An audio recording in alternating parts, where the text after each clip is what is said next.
Assalamualaikum warahmatullahi wabarakatuh.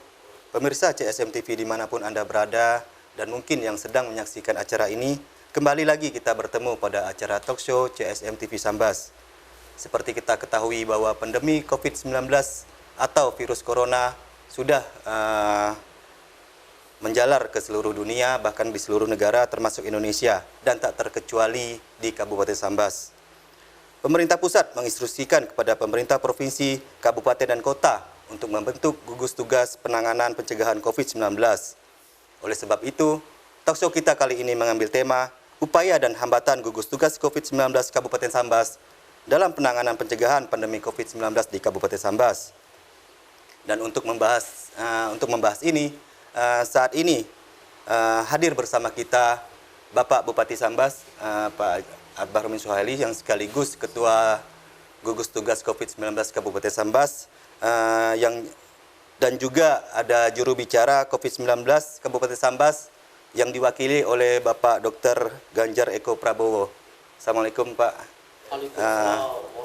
Mungkin kita langsung saja Pak, untuk awal talk show kita kali ini mungkin kepada Bapak Bupati selaku Ketua Gugus Tugas COVID-19 Kabupaten Sambas.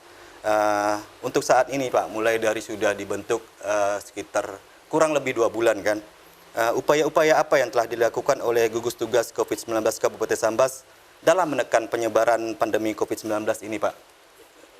Seperti apa? Silakan Pak. Bismillahirrahmanirrahim.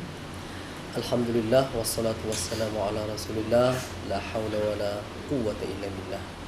Rabbi shrah li sadri wa yassir li amri wahlul 'uqdatam min lisani yafqahu qawli, amma ba'du. Perhatian kita Kabupaten Sambas terhadap COVID-19 ini sangat serius. Bahkan sebelum dibentuknya tim gugus tugas di Kabupaten Sambas, kami telah melakukan 7 kali rapat terkait penanganan, antisipasi, edukasi terhadap persoalan-persoalan COVID-19. Semuanya terbahas di sana karena tim gugus tugas ini terdiri dari Forkopimda, seluruh stakeholder, wartawan, media, LSM, kemudian juga TNI Polri di dalamnya, kemudian seluruh pihak termasuk kita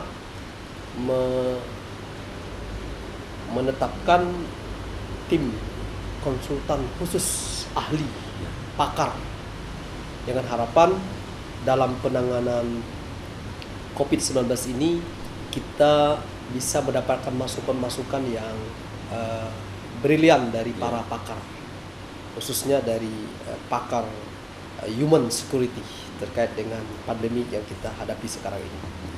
Nah, setelah itu tentu upaya kita adalah terus melakukan edukasi. Ini yang paling penting, edukasi kepada semua pihak dan lini.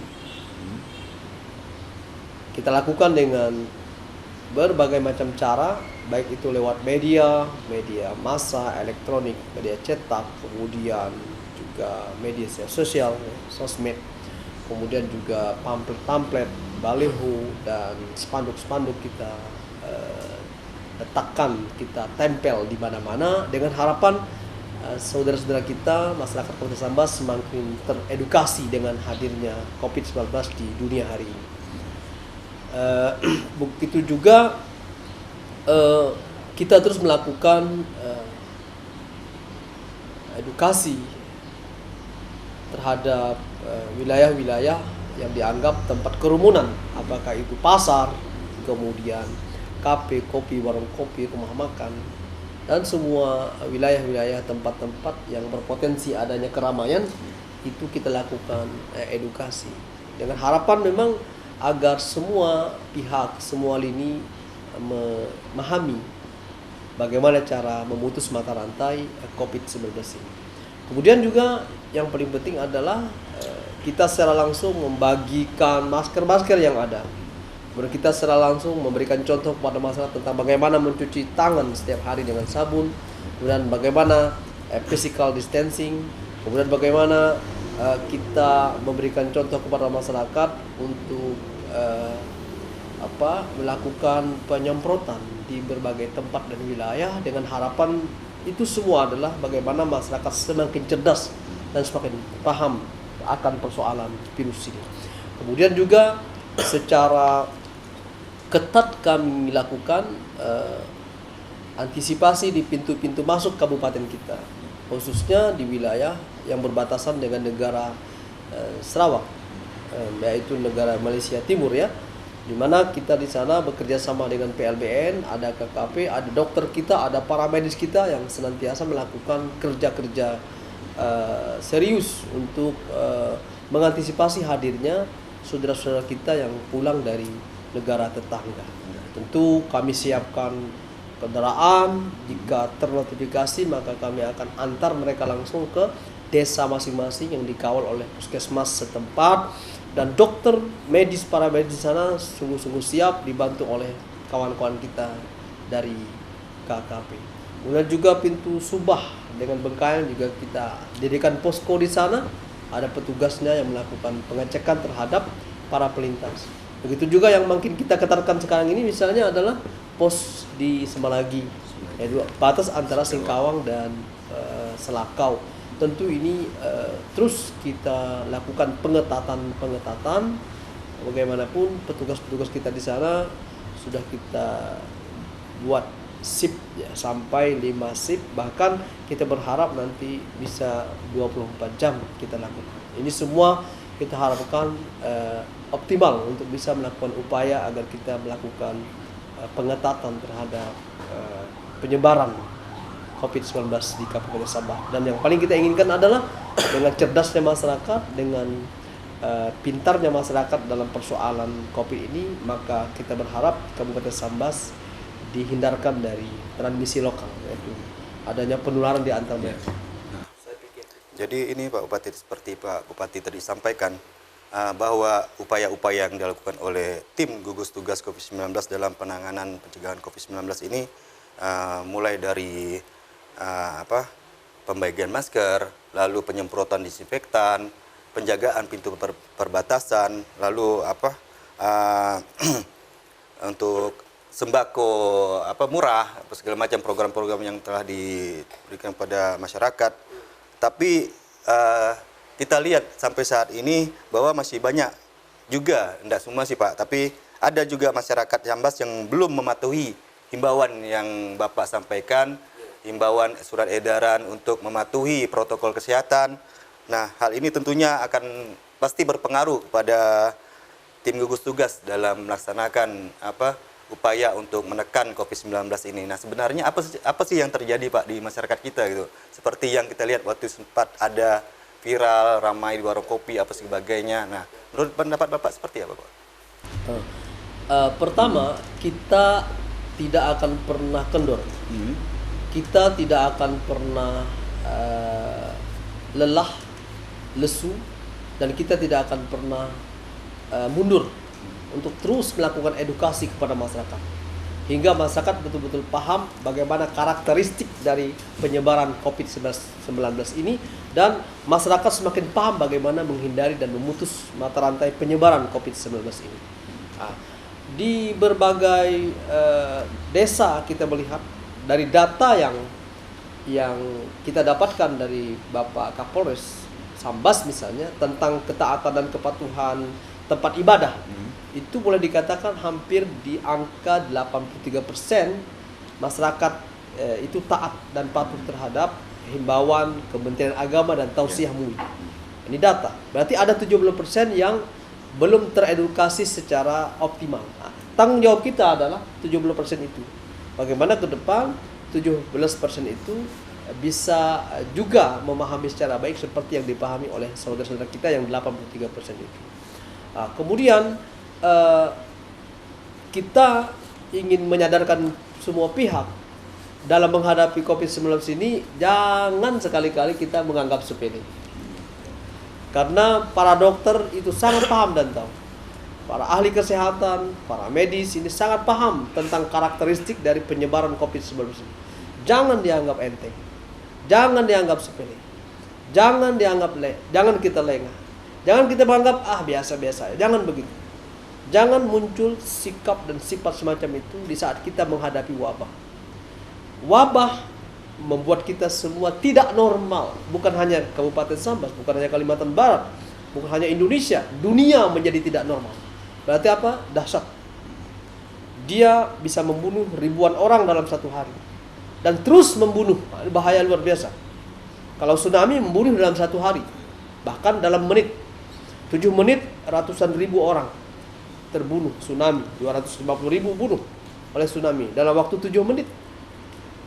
Tetapi COVID bisa tiap hari, ribuan setiap hari, puluhan ribu setiap satu hari. Oleh karenanya kita terus melakukan edukasi, mudah-mudahan masyarakat semakin paham dan semakin patuh. Karena tugas kita sekarang ini bukan lagi dalam diskusi dan adu argumen. Bukan lagi berdebat dalam soal dalil dan argumen, bukan. Tapi tugas kita sekarang ini taat dan patuh kepada seluruh aturan, anjuran, arahan, protokol kesehatan, tausiah dan maklumat Bapak Kapolri. Tinggal kita patuh.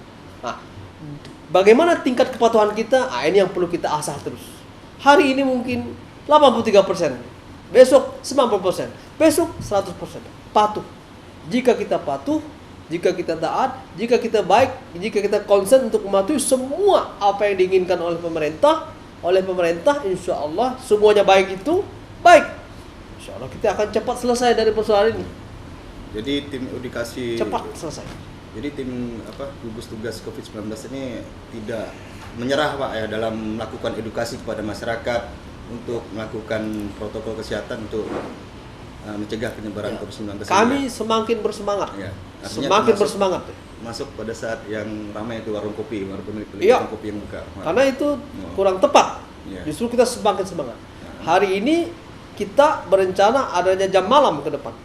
Hari ini kita berencana untuk adanya 24 jam di lintas batas antara Sengkawang. Hari ini kita berencana adanya rapid test semua orang yang berasal dari daerah terpapar. Hari ini kita akan berencana merekayasa pasar, karena pasar menjadi daerah kecemburuan bagi orang-orang tertentu. Ya. Saya pikir adil semuanya. Karena apa? Ini semua dalam rangka menjaga jiwa dan nyawa kita semua demi kepentingan kita. Pemerintah, bupati, tim gugus tidak ada kepentingan, nggak ada kepentingan apa-apa. Kepentingan kita adalah bagaimana masyarakat Sambas aman, nyaman, damai dan cepat selesai dari persoalan. Jika cepat kembali ke sedia kala, wah nyaman kita. Ya. Kita bisa ngopi di warung, bisa ngopi bareng-bareng di pasar, makan sama-sama keluarga kita mau keluar, anak kita bisa sekolah, kita bekerja seperti biasa. Cepat kita. Tapi itu semua dengan kepatuhan kita. Jadi Pak Bupati, tim gugus tugas ini dalam COVID-19 ini dalam melaksanakan tugas upaya untuk pencegahan penyebaran COVID-19 ini seperti yang Bapak sampaikan akan melaksanakan jam malam, kemudian rapid test, lalu banyak lagi kegiatan-kegiatan yang dilakukan oleh tim gugus tugas ini. Dari kegiatan semua ini, dari upaya ini tentunya akan mengeluarkan anggaran, Pak. Nah, lalu berapa sih mungkin pemirsa yang menyaksikan acara ini juga ingin mengetahui berapa sih anggaran yang dikeluarkan oleh pemerintah atau tim gugus tugas ini dalam penanganan COVID-19, Pak? Iya. Kita tim gugus tugas dalam menghadapi COVID-19 di Kabupaten Sambas ini kita betul-betul serius ya. Seluruh tim, khususnya Bapak Kapolres dan Bapak Dandim serta stakeholder lainnya betul-betul serius, sehingga apapun yang diadukan oleh masyarakat terkait dengan adanya kekendoran atau mulai kurang perhatiannya masyarakat terhadap hal ini, Itu akan menjadi perhatian kita sehingga kita terus melakukan pengetatan di berbagai lini kehidupan. Ya. Oleh karenanya ini mengapa kita memiliki sifat atau sikap semacam itu? Karena apa? Karena memang negara itu secara jelas memerintahkan kita untuk memperhatikan masyarakat kita, dan negara sudah memerintahkan kita untuk melakukan perubahan-perubahan anggaran yang secara khusus untuk menangani COVID-19. Sehingga kita menggunakan melakukan refocusing ya terhadap anggaran yang ada, dan saya bisa sampaikan bahwa dalam rangka antisipasi kita terhadap COVID-19 ini, dana yang kita alokasikan secara khusus untuk menangani COVID-19 semuanya itu di angka 25 miliar lebih ya. Pertama di bidang kesehatan 15 miliar, hampir 16 miliar. Kemudian 2 jaring pengaman sosial di 6,5 miliar. Kemudian juga kita akan perhatian dengan dampak ekonomi terhadap masyarakat dari COVID-19 ini hampir di angka 2,5 miliar. Itu yang sembako murah gitu Pak. Ya, termasuk diantaranya adalah sembako murah dan sembako yang gratis nanti akan kita berikan kepada masyarakat. Mengapa ini kita lakukan? Karena memang ya tidak boleh tidak bahwa kita menjaga kesehatan masyarakat, kita harus berupaya seoptimal mungkin jangan sampai masyarakat kelaparan, kurang dalam logistik, kurang dalam pangan di saat menghadapi COVID-19 ini. Insya Allah kita akan terus serius dan kita akan siapkan hal-hal lain lagi. Kemarin saya memanggil semua perusahaan-perusahaan perkebunan kelapa sawit. Untuk apa? Untuk kita mempersiapkan logistik kembali. Untuk tahap-tahap berikutnya, berapa logistik yang harus kita persiapkan agar masyarakat tetap bisa bersama pangan yang cukup di saat kita menghadapi COVID-19. Mungkin saya akan ke Pak Dr. Patah, Pak Bupati. Dari untuk data update terbaru yang kami dapatkan pada tanggal 14 Mei kemarin kan Pak, dari data OPD orang dalam pemantauan itu 800-an kalau nggak salah, termasuk yang terbaru ini ada 2 yang positif Pak. Jadi dari pendapat dari Dinas Kesehatan, dari tim gugus tugas COVID-19 ini, seperti apa sih rentannya wilayah-wilayah yang terkena dampak COVID-19 ini Pak? Di wilayah kecamatan mana saja yang mungkin lebih banyak datanya gitu? Silakan Pak. Terima kasih. Dari data yang kami update tiap hari, data harian, itu memang ODP yang terbanyak masih berada di Teluk Kramat. Dan sumbangan ODP terbanyak itu memang masyarakat kita yang masih balik dari Malaysia, pulang dari Malaysia. Itu penyumbang terbanyak ODP di Kabupaten Sambas.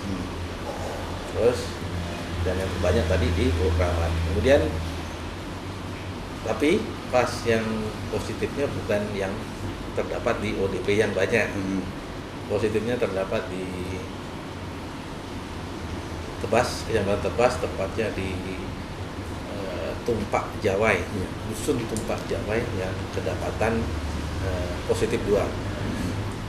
Itu pun saya masih agak nggak terlalu was-was karena itu masih kasus impor. Ya berarti awalnya itu di mana Pak? Dari jejaknya itu karena mereka itu yang suaminya itu dari Goa, ada Ijtima Ulama di Goa.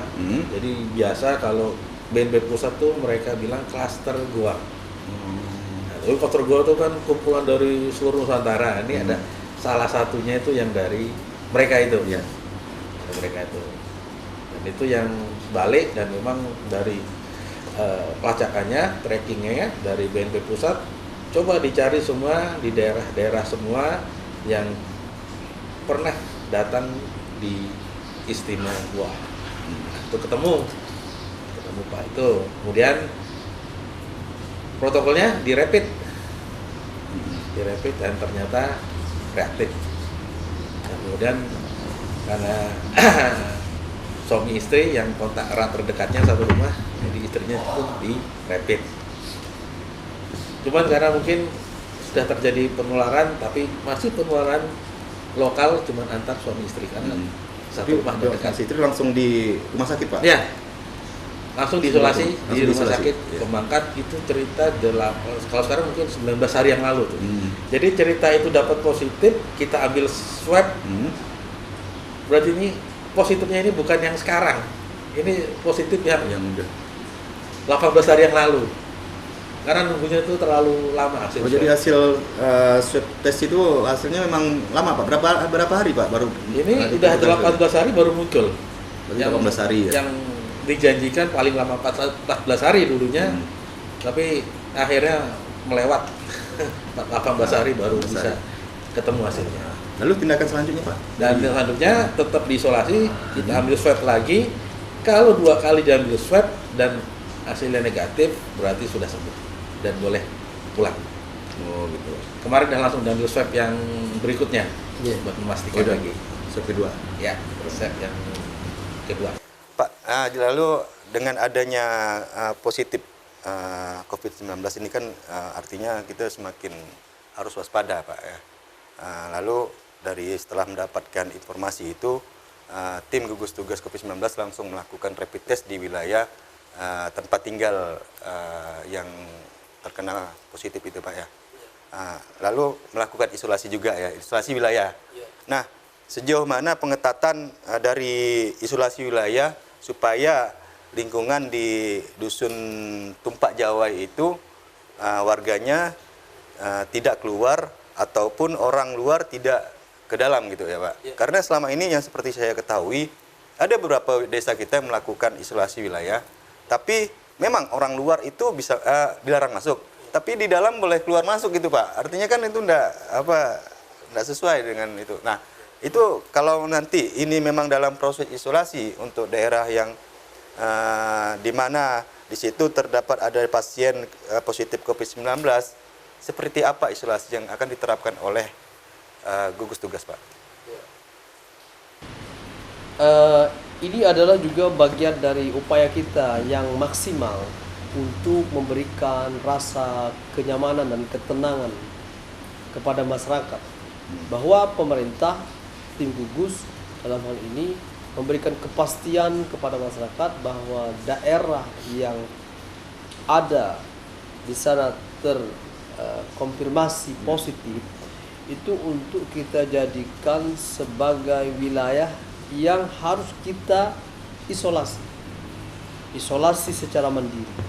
Itu sebabnya ketika kami mendengar ada 2 positif, ya kemudian kita langsung secara cepat melakukan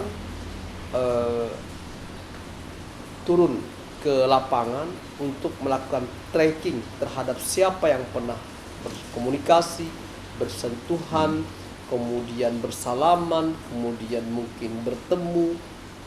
Terus kita lakukan itu. Bahkan tetangga sekitar, kemudian anak, tetangga, kemudian bahkan hampir 1 RT kita akan terus lakukan tracking dengan informasi tambahan dari berbagai pihak. Siapa saja yang pernah bertemu ketika yang bersangkutan ada di rumahnya, kita panggil semuanya.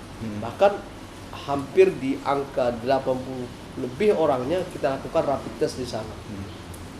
Ini sesungguhnya dalam upaya kita untuk semakin memberikan ketenangan itu kepada masyarakat. Ketenangan bahwa kita betul-betul serius untuk apa? Memutus mata rantai. Dan jika di sana ada yang reaktif, kita akan lakukan secepatnya isolasi, atau mungkin kita akan masukkan ke rumah sakit Pratama untuk kita isolasi secara ketat karena potensial untuk menularkan virus karena sudah tertular. Nah, tetapi alhamdulillah kemarin seperti yang disampaikan oleh dokter sebagai teknis ya, ada reaktif. Ada Pak, dari Ada 80-an itu reaktif, ada yang ada reaktif, tetapi ada pertimbangan-pertimbangan karena ada bayi, anak dan sebagainya, sehingga kita berkomunikasi dengan pihak kecamatan, desa dan RT terkait agar bisa melakukan isolasi mandiri secara ketat yang dipantau oleh RT. Dan pada saat itu juga kita sampaikan bantuan ya, bantuan kepada semua yang ada di RT itu. Dan sekaligus kita menetapkan RT itu sebagai wilayah isolasi mandiri, karantina mandiri ya, untuk wilayah itu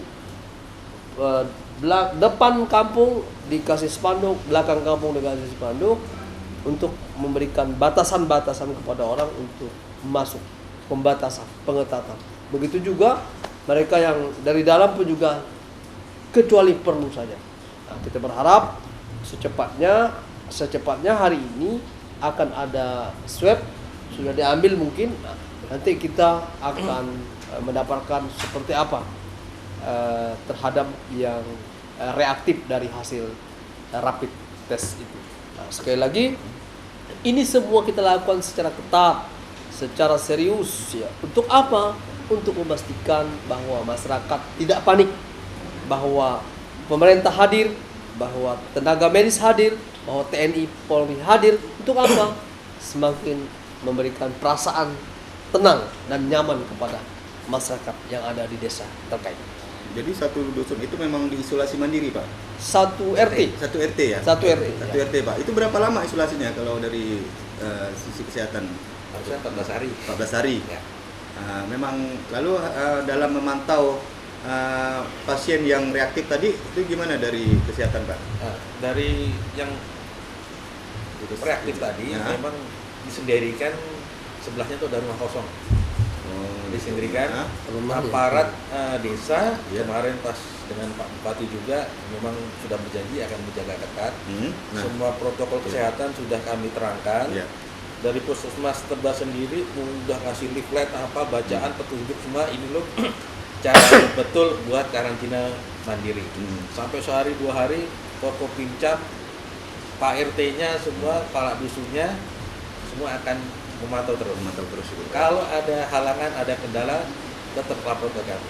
Ada kendala. Gitu Pak ya.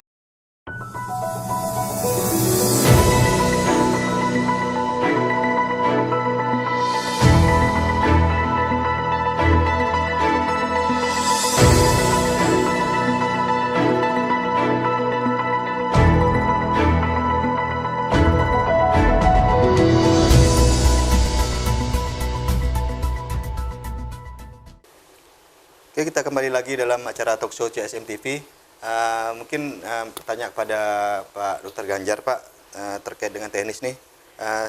Untuk saat ini kan termasuk seluruh Indonesia juga beberapa daerah di Indonesia ini bahwa banyaknya keluhan dari tim medis terkait kurangnya alat pelindung diri maupun obat-obatan dan juga alat-alat rapid test, Pak. Nah, untuk di Kabupaten Sambas sendiri seperti apa, Pak?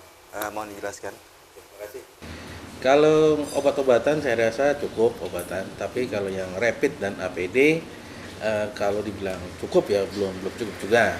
Katanya juga banyak di kebutuhan mereka di puskesmas, di rumah sakit pun dia meminta sekian, kami butuhnya cuma adanya sekian. Misalnya minta 10, yang kami beri hanya 6. Berarti kan memang tidak sesuai dengan itu. Tapi angin segar tadi Pak Bupati menyampaikan ada anggaran buat dinas kesehatan. Nah, itulah nanti yang kami akan belanjakan APD dan rapid. Nah, mudah-mudahan bisa cepat karena memang mekanisme pengadaannya nih tidak seperti pengadaan seperti kalau tidak COVID, harus dilelang, harus apa. Kalau ini bisa langsung pengadaan langsung dengan harga yang sesuai dan tidak melanggar aturan yang LKPP buat.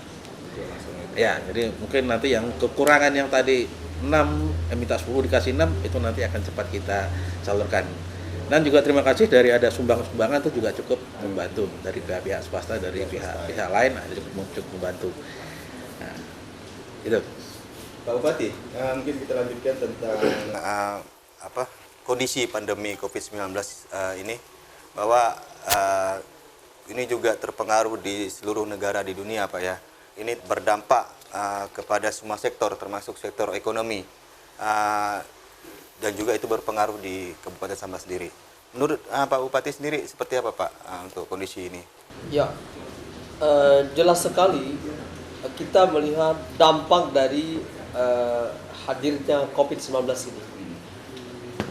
Dampaknya menghantui dunia dan dampaknya bisa membuat masyarakat dunia kelaparan, ekonomi anjlok, dan dunia usaha terhenti, bahkan terjadi pemutusan hubungan kerja di perusahaan-perusahaan itu terjadi. Artinya inilah rasa wabah yang belum pernah kita rasakan selama hidup di dunia ini. Ini salah satu rasanya. Rasanya yang kedua adalah semuanya tidak normal. Nah, ini mana yang normal sekarang? Siapa yang hidup normal hari ini? Tanpa terkecuali. Inilah wabah namanya. Karena ini yang perlu kita pahami bersama. Semua orang paham ini rasa wabah. Tidak ada yang normal, semuanya abnormal. Apapun, siapapun, termasuk alat kita mau beli, penjagaan, uang, semuanya itu abnormal.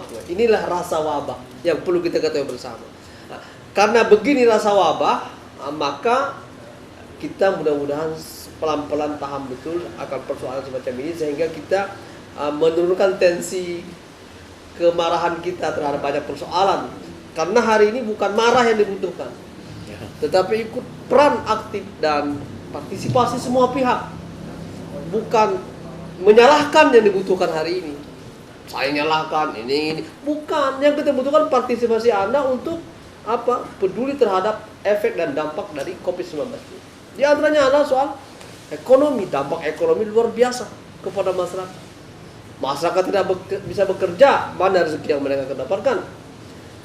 Masyarakat harus membayar kewajiban-kewajiban cicilan mereka, sementara pekerjaan tidak ada, penghasilan tidak ada. Ya, nah, kemudian saya berharap masyarakat ketika merasa diri terdampak secara ekonomi, kan pemerintah berbagai macam pihak pasti menyiapkan antisipasi dampak ekonomi, pasti kita semua sadar itu. Ya, Pemda juga menyiapkan, makanya ada pasar murah. Itu antisipasi langkah awal kita. Nanti langkah berikutnya ada gratis. Akan kita atur napas kita untuk antisipasi terhadap persoalan dampak ekonominya. Nah, saya harap masyarakat, katakanlah misalnya kami adalah para orang yang penambang. Nah, para penambang pasti terdampak. Oleh karenanya penambang buat catatan. Catatannya apa? Nama saya ini, addressnya ini, nama saya ini, terus. Untuk langkah selanjutnya sampaikan kepada tim gugus untuk diberikan antisipasi terhadap persoalan dampak ekonomi. Jadi begitu caranya. Nanti ada community namanya, community orang pemusik yang tidak bermusik-musik 2 bulan ini kan? Iya. Nah, tentu mereka terdampak secara ekonomi karena tidak ada penghasilan. Sepi job. Sepi jobnya. Oleh karena itu apa? Tulis namanya, addressnya. Ini nama validitasi sehingga namanya adalah by name by address dan bisa dipertanggungjawabkan. Sampaikan ke logistik. Yang jawabnya pasti logistik. Logistik pasti menyiapkan itu. Nah, mudah-mudahan termasuk juga wartawan terdampak. Juga seperti namanya siapa, alamatnya di mana, bininya siapa, sebagainya, itu disampaikan kepada tim gugus logistik. Karena kami pasti menyiapkan dengan segala kemampuan, kami akan menyiapkan dampak-dampak ekonomi, sehingga semua elemen, semua community yang terdampak secara ekonomi kita akan berikan kepedulian. Kami sudah panggil perusahaan-perusahaan kelapa sawit. Nah, itu gimana, Pak? Perkebunan kelapa sawit. Minta bantu gitu, Pak. 31 perusahaan sudah kami panggil. Kami minta paling tidak satu perusahaan 1000 paket sembako. Sediakan untuk kita memberikan care dan kepedulian terhadap masyarakat Kabupaten Sambas yang terdampak secara ekonomi. Oke, sudah dipenuhi Pak dari perusahaan? Sebagian sudah, tapi mereka sudah komitmen. Semua perusahaan kelapa sawit perkebunan itu sudah berkomitmen untuk paling tidak satu perusahaan 1.000 paket. Nah, ini yang akan kita atur sebaik-baiknya. Dan ini akan kita gunakan untuk peduli kepada masyarakat terdampak. Kemudian kita juga akan mengajak mereka dalam pembagiannya. Karena itu milik mereka, cuma kita menyalurkannya. Karena kami berkewajiban untuk jangan sampai terjadi tumpang tindih. Dia tolen yang dapat, dia isuk, dia nggak bisa. Harus merata, harus dapat semuanya. Asas keadilan ada, asas pemerataan ada. Nggak boleh setiap kali pembagian dia lagi. Pembagian berikutnya dia lagi. Nggak bisa, sebentar yang lain belum dapat. Datanya harus. Itu sebabnya kami minta semua data dari mereka-mereka yang telah memberikan membagi sembako di mana-mana. Datanya diberikan kepada kami, informasikan kepada kami sehingga lokasinya ketika kita bagi nanti tidak lagi di daerah-daerah itu. Atau komunitasnya siapa? Jangan sampai di komunitas itu lagi, tapi di komunitas yang belum mendapatkan. Karena apa? Kita wajib memberikan pemerataan terhadap seluruh yang terdampak secara ekonomi. Saya pikir kita tidak boleh jor-joran, tidak boleh habis-habisan di awal ini, karena kita tidak tahu kapan ini berakhir. Makanya kita akan harus mengatur ritme napas kita secara baik, sehingga termasuk kita bisa mengatur ritme distribusi logistik kepada masyarakat terdampak. Oke Pak, ini kan kita dalam suasana bulan suci Ramadan. Pas kebetulan juga kita menghadapi musibah untuk pandemi COVID-19 ini. Apalagi ini sudah memasuki menjelang Idul Fitri, yang pastinya banyak tenaga migran kita dari Malaysia yang akan pulang kampung. Nah, mengingat kedatangan mereka ini sangat rawan terkait dengan COVID-19, ada tidak tindakan pemerintah daerah dalam mengatasi masalah ini? Silakan Pak.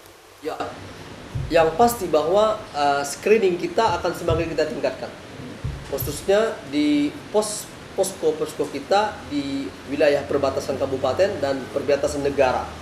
Ya, kita akan semakin meningkatkan tenaga medis kita di sana untuk melakukan screening secara ketat. Bahkan hasil pembicaraan kami dengan Kementerian Kesehatan, kemudian juga apa yang telah disampaikan oleh Bapak Pangdam Tanjung Pura, Kalimantan Barat, juga menginstruksikan agar kita melakukan rapid test terhadap PMI yang datang melewat pos lintas batas negara di Aruk.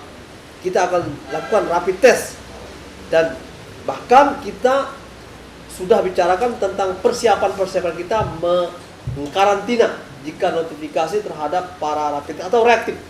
Kita sudah siapkan MES Indonesia sebagai bagian dari tempat untuk isolasi. Di mana Pak? MES Indonesia yang ada di Aruk itu bagian dari tempat isolasi kita. Mereka datang, kita rapid test, lalu reaktif, kita akan isolasi 14 hari. Satu di MES Indonesia, Rumah Sakit Pratama, Rumah Sakit Sambas, Rumah Sakit Pemangkat, dan gedung-gedung yang memang bisa kita gunakan untuk mengisolasi para pekerja migran yang reaktif hasil tes rapid testnya. Kalau mereka tidak mau dikarantina gimana Pak? Karena ini kan dalam kondisi mungkin hari raya Idul Fitri atau Ya kalau tidak mau jangan pulang. Nah, oh gitu Pak. jangan pulang. Kalau udah pulang di sini pasti di karantina. Karena ini perintah Bapak Pangdam. Di rapid test, lalu pos reaktif, dia langsung kita isolasi. Lalu berapa jumlah personil kita yang akan bertugas di wilayah perbatasan? Ya alhamdulillah personil kita sangat banyak.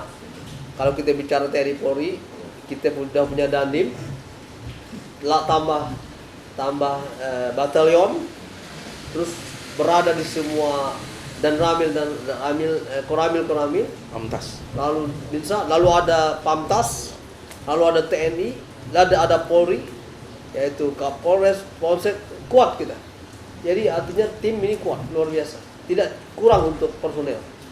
Juga kesehatan kita, nanti kita tanyakan ke dokter berapa kemampuan kesehatan kita jika untuk concern dan fokus di wilayah perbatasan. Saya pikir kita sekarang sedang mengajukan rapid test secara cepat, meminta kepada Kementerian Kesehatan supaya rapid test itu cepat datang ke Kabupaten Sambas, karena jumlah yang kita inginkan itu banyak. Bisa 15.000 rapid test. Nah, semua yang datang harus kita rapid test. Yang datang dari daerah terpapar kita akan rapid test.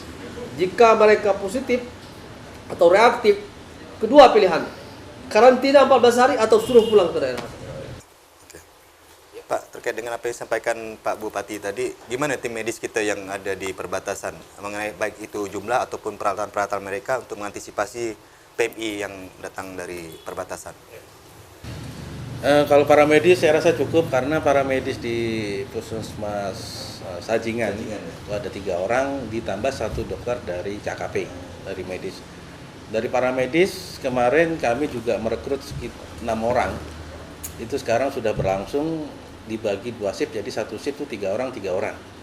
Kalaupun masih tadi ini tidak memungkinkan lagi, mungkin kami akan backup dari perawat-perawat di sekitarnya, entah dari Pustu, entah dari yang terdekat dari Galing. Akan kami backup ke Sajingan semua untuk membantu pekerja penyembikan yang akan semuanya masuk tuh di rapid.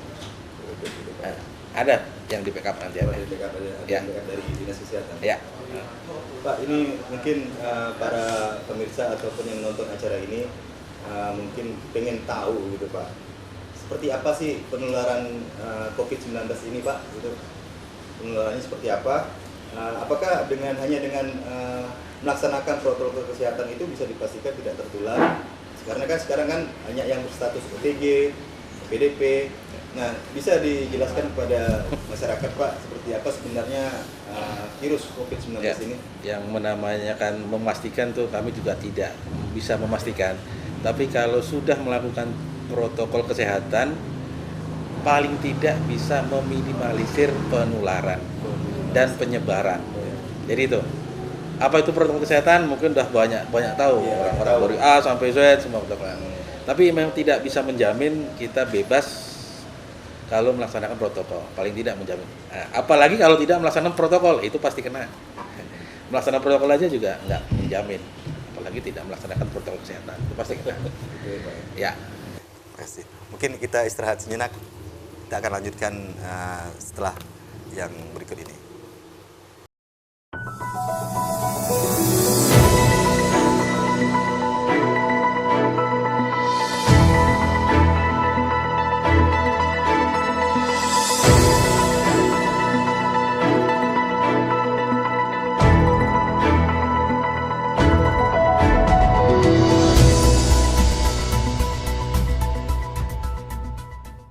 Oke, Pak Bupati, mungkin ini pertanyaan terakhir dari sesi talkshow kita pada hari ini.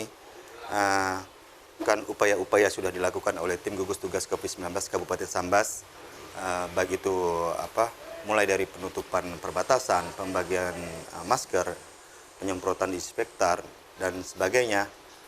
Itu tentunya memang memerlukan tenaga, waktu dan yang maksimal itu kan. Nah, artinya ini tinggal kita bagaimana masyarakat bisa memahami protokol kesehatan dan juga himbauan yang sudah disampaikan oleh Bupati Sambas. Mungkin ada yang mungkin mau Bapak sampaikan kepada masyarakat terkait dengan kondisi seperti ini, Pak. Ya, silakan, Pak. Pertama, kita semua harus memahami bahwa apa yang telah dikeluarkan oleh pemerintah, baik Presiden, Kementerian, MUI, Kementerian Agama, Kesehatan, kemudian Bapak Gubernur, kemudian Bupati, tim gugus di kabupaten dan daerah masing-masing, itu semuanya adalah dalam rangka maslahah kita semua. Artinya jangan sampai masyarakat kita di Kabupaten Sambas ini terpapar COVID-19. Tujuan kita untuk itu, kepentingan kita adalah itu, menjaga agar masyarakat Kabupaten Sambas keseluruhannya tidak terpapar COVID-19. Itu yang menjadi tujuan kita semua.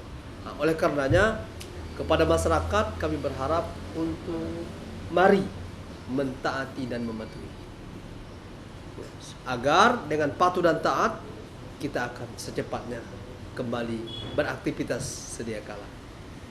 Kita pastikan anak kita bisa sekolah dengan baik, normal. Kita pastikan kita bisa bekerja dengan baik dan normal kembali. Kemudian kita pastikan bahwa kita bisa mengunjungi saudara-saudara kita dimanapun berada. Karena apa? Karena kita taat dan patuh kepada protokol kesehatan. Karena dengan itu kita bisa memutus mata rantai penyebaran COVID-19 ini. Kemudian yang kedua, untuk tetap mewaspadai hal-hal yang bisa menyebabkan kita tertular dan bisa menularkan kepada pihak lain. Saya pikir itu mudah-mudahan masyarakat semakin cerdas, semakin paham, semakin sadar bahwa kepentingan kita adalah kepentingan orang banyak, kepentingan kita semua. Jangan anggap sepele, jangan anggap enteng, jangan kita ngeyel, jangan. Karena karakteristik penularannya sungguh luar biasa, itu yang perlu kita. Saya pikir itu. Pak Dr. Ganjar mungkin ada penyampaian yang mau disampaikan? Tuh.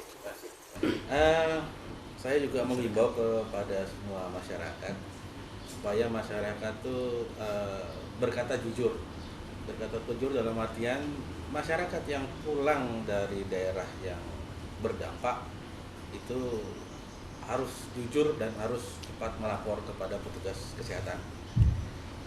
Karena akibat kalau banyak juga kasus yang masyarakat yang tidak jujur itu banyak mengakibatkan banyaknya penularan. Kasihan di rumah tuh ada keluarga, ada family, itu kasihan rawan buat tertular. Jadi saya harap begitu masyarakat balik dari daerah yang terjangkit segera melapor ke petugas kami. Petugas kami ada di puskesmas, ada di pustu, segera melapor dan ceritakan apa yang terjadi dan perjalanannya selama ini. Nah, itu nanti akan diberikan nasihat dari puskesmas, dari semuanya, bagaimana cara penjagaannya, bagaimana cara karantina mandiri, nanti semua petugas kami itu sudah bisa menjelaskan semua. Seperti itu. Terima kasih. Pak, terima kasih. Oke, para pemirsa CSM TV maupun yang menyaksikan acara ini, demikian talk show kita pada hari ini dan terima kasih atas kehadiran kedua narasumber. Semoga semakin menambah informasi kita dan bermanfaat bagi masyarakat Kabupaten Sambas. Dan kita berharap virus corona ini dapat segera diatasi atas kerjasama antar gugus tugas dan masyarakat Sambas tentunya. Saya dan seluruh kru yang bertugas mengucapkan terima kasih. Assalamualaikum warahmatullahi wabarakatuh.